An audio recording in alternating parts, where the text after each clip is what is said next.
Mula sa lupa, tubig at kagubatan, ang kwento ng ating kabuhayan.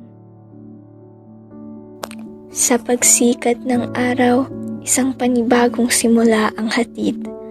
Isang pangakong buhay para sa mga bukirin na nagbibigay sa atin ng pagkain.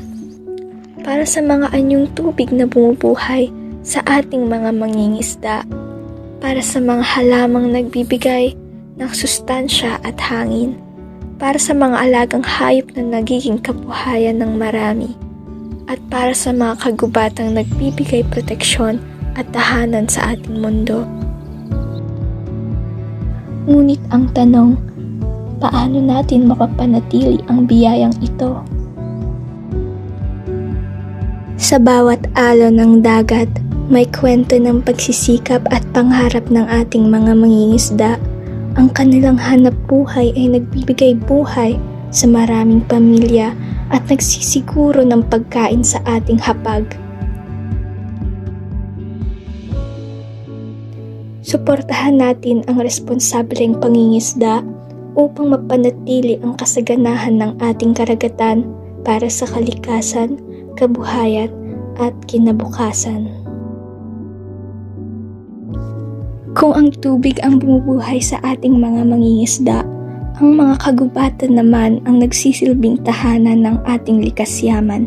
Dito nagmumula ang kahoy na ating ginagamit, ang hangin na ating nilalanghap, at ang proteksyon labat sa sakuna.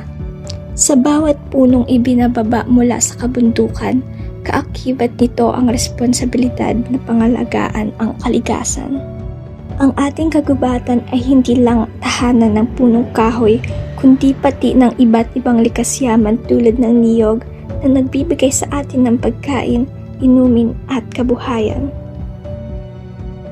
Ngunit hindi lang mga puno ang kayang buhayin ng ating lupa. Sa malalawak na pastulan sa tabi ng ating kagubatan, matatagpuan ang mga alagang hayop na nagbibigay ng pagkain at kabuhayan sa maraming Pilipino. Mula sa gatas at karne ng baka hanggang sa itlog at manok na ating kinakain. Ang paghahayupan ay pundasyon ng ating pang-araw-araw na pangangailangan. Ngunit hindi lang mga hayop ang pinapangalagaan natin.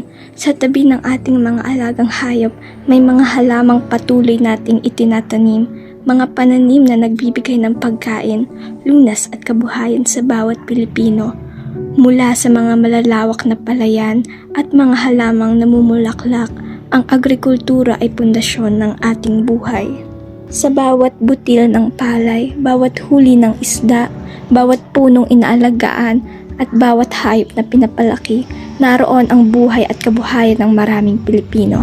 Ang sektor ng agrikultura ang nagsisigurong may pagkain tayong naihahain sa hapag at may hanap buhay ang maraming pamilya. Kaya't sama-sama nating suportahan ang agrikultura dahil dito nagsisimula ang ating kinabukasan.